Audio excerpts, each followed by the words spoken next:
Great. My name is Rick Ellis from allyourscreens.com. David, I appreciate you taking the time to do this.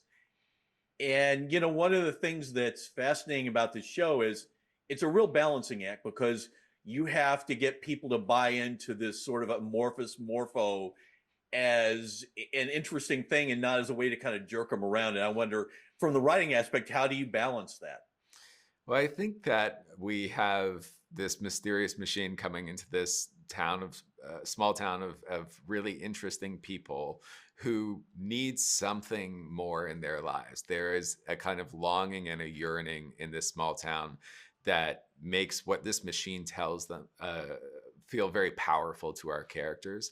And because our characters are so invested in the meaning of this machine and what it's telling them, I think that helps the audience buy in as well, because you know what it's like to be drawn to something that's confusing and mysterious and intriguing and has that power to tell you what you could be doing with your life.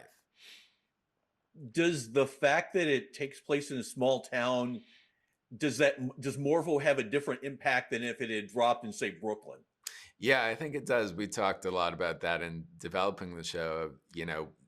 It's such a small town thing that some new restaurant or business or something arrives and it's such a fad for a while and everyone has to try it.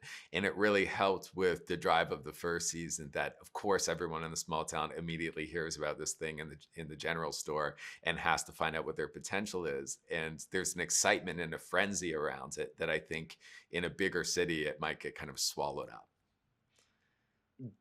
It seems like you also, one of the things that makes the show work is you have to really have an affection for the small town. A lot of shows see being setting it as a small town, so, oh, this is a way to make fun of all the wacky people in a small town. Right. But really, if these people aren't written as real people, and if you don't sort of love the town that they live in, it's going to come off as mean spirited. Yeah, exactly. And I have such a deep love, not only for small towns, but for the people of Deerfield. And I think we really like the challenge of saying, yes, they live in a small town, but they have very big hopes and dreams and inner lives. And they're just as complex as anyone else in the world. And this machine shows how complex they are and all of the layers to their characters. What did you think of the reaction to season one? Because I saw a lot of reviews that were along the lines of, yeah, I like the show, but I don't know, it's a half hour. Is it a comedy? Is it a drama? They seemed really obsessed with what the show was, which was an interesting reaction. Yeah, I kind of love that it's hard to pin down. And I saw one comment that was like, this is the weirdest show I've ever seen, which I took as a huge compliment because it's like, it is comedy, it is drama, it is slightly magical. It lives in the space of some of the 80s and 90s movies that I grew up with that were not so clearly defined by one genre or another. And to me, that feels more like real life, that every day is a different genre. Well, I had someone ask me to describe it, and the best way I could describe it is it's sort of in the same genre in a way as Picket Fences, Right. and that sort of, which makes no sense on one level, but it's that idea of, you have an affection for the town. It's a quirky town, but they're not nuts. I mean, these are real people. Yeah, I think it is very grounded, character-based comedy, and for me, it's the heart that's the kind of stuff I'm always drawn to is comedy with heart. That this really is a show about people who have high aspirations, and the comedy comes between the distance between where they are and where they'd like to be. And I think there's a deep relatability about seeing people trying for something. Is there a particular character you have an affection for? Because generally, as from the writing standpoint, there's always one where you think this is a character I really like to write. I think we all really enjoyed writing for Giorgio, the owner of the Italian restaurant.